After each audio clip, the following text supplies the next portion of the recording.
Are you feeling lucky, punk?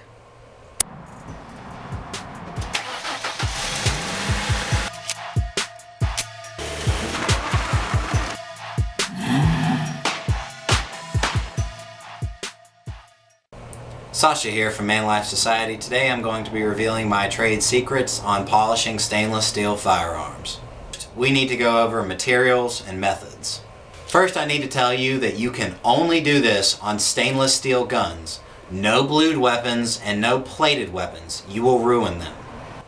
What I have here today is a Ruger Super Blackhawk in .44 Magnum. Now, the stainless matte finish that comes on most firearms from the factory will leave small machining marks in the finish that can only be seen through a magnifying glass or a jeweler's loupe. In order to polish the firearm to a high shine, you will have to remove these machining marks. As far as supplies, you'll need multiple grits of sandpaper.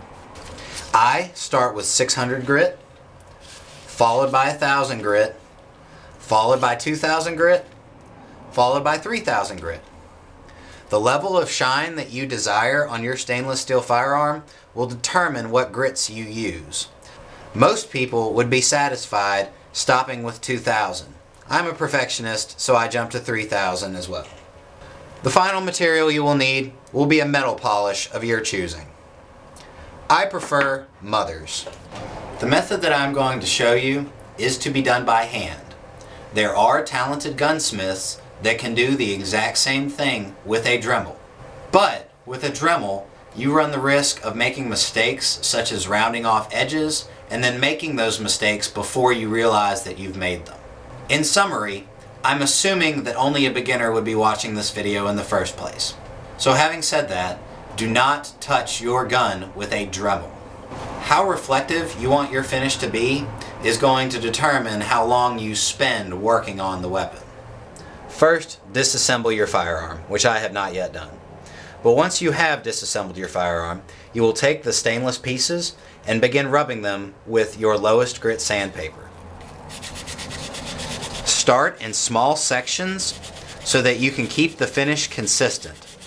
Depending on how reflective you want your finish to be, will determine how long you rub with each grit of sandpaper that you have. If you want a fairly reflective finish, you may only have to rub with each grit of sandpaper for 20 to 30 minutes. If you want a highly reflective surface, you may have to rub with each grit of sandpaper up to an hour apiece. After about 1000 grit, you may want to start wet sanding. Wet sanding involves soaking your sandpaper in water for at least 15 minutes, but usually longer than that. Wet sanding allows your sandpaper to last longer, it keeps your sandpaper from clogging, and it keeps dust from accumulating. After you've finished rubbing the firearm with your grits of sandpaper, 600 followed by 1000, followed by 1500 and 2000, 2500, whatever you've chosen, you will need to proceed to your polish. You will take a little bit of your polish on a cotton cloth or on a cotton ball will also suffice.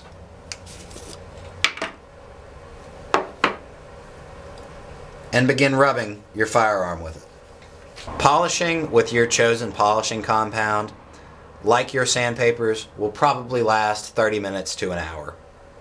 So here's your finished product. I polished it with the methods that I just described, and it took me about 4 hours. It really wouldn't have taken that long, except that this gun in particular has a lot of curves and small areas on it. A gun with lots of flat sides like a 1911 wouldn't take as long to achieve this same level of shine. This is Man Life Society. Thanks for watching.